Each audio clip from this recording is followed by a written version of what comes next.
Hey, so today we are in Tracy. We're digging a beautiful pond. It's the first day of the job. I just got, or the guys actually just got, while I was at the store, that big old pile of garlic plant out of the ground, which was a hassle I can imagine. And we're getting started on digging here. So it was a nightmare trying to get an excavator here. We ran into all kinds of issues. And so what we're doing is we're gonna dig this by hand, but a trick that I learned on actually my very first job is it is much easier to make a deep hole wider than a shallow hole deeper. So the first thing we're doing is digging down to 3 feet. That's gonna be the depth. We're gonna get it set, and then we're gonna take those shovels that we're using. You see they're real sharp when Alex pulls it out here in a second.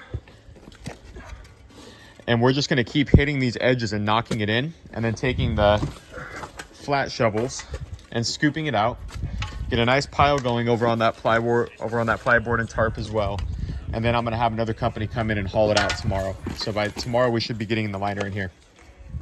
All right, so we're starting day 2. We have Alex doing the level. We have T and Antonio digging out some shelves. And we have everything marked. We're putting our skimmer box right here. Biofalls is going right where that shovel with the red handle is. Where these dots are is going to be the edge. And yeah, so we have a lot of work cut out for us.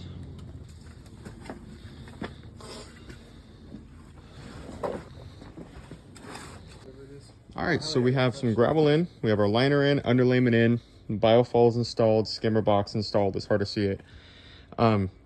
We added in some larger cobblestones. We're going to get some smaller ones to go in between the gaps of them.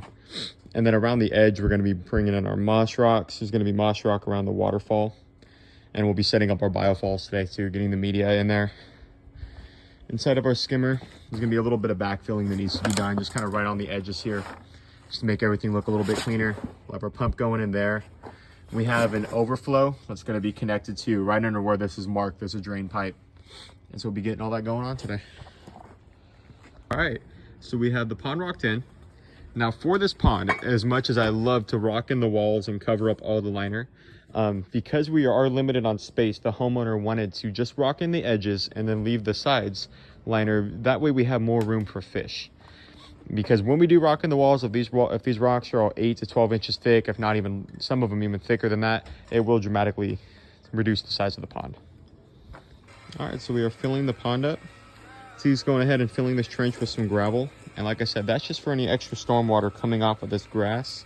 We want it to just kind of end up in this gravel and just end up over here where the drain is. There's a super slight slope, and we're really not talking about a lot of water here. So it doesn't need like a super complicated drainage system, just a little trench with some gravel, and it's fine. We got our lights in yesterday. We have our hose going to fill up. We have our biofalls. We're getting ready to start kind of putting some rocks in this little ledge right here. We got the front rocked in. I'll show you right now. Everything's foamed in. I put a little cave right down in there for the fish. Any predators come, they'll be safe. But yeah, we're looking pretty good. All right, so waterfall is running. It's looking beautiful. Got our plants in. Water's all the way to the max level.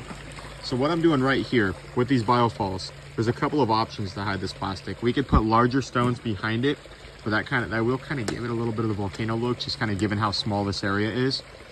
We could just pile gravel up against it, but the issue is that the gravel might end up like just sliding down over time, and then this looks really ugly.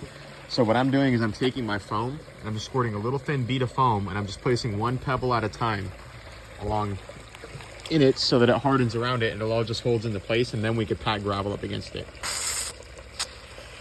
Getting a nice thin bead like that. Like another one on top. Another one on top. And I'm trying to be careful. I don't want to make it super thick, but I'm also not super worried about it either, because we're putting stuff over the top. Something like that. I'll grab one of these little pebbles. Squish it in there. Squish it in there. Of course, you put the pebbles in layers so that it all doesn't just collapse and make.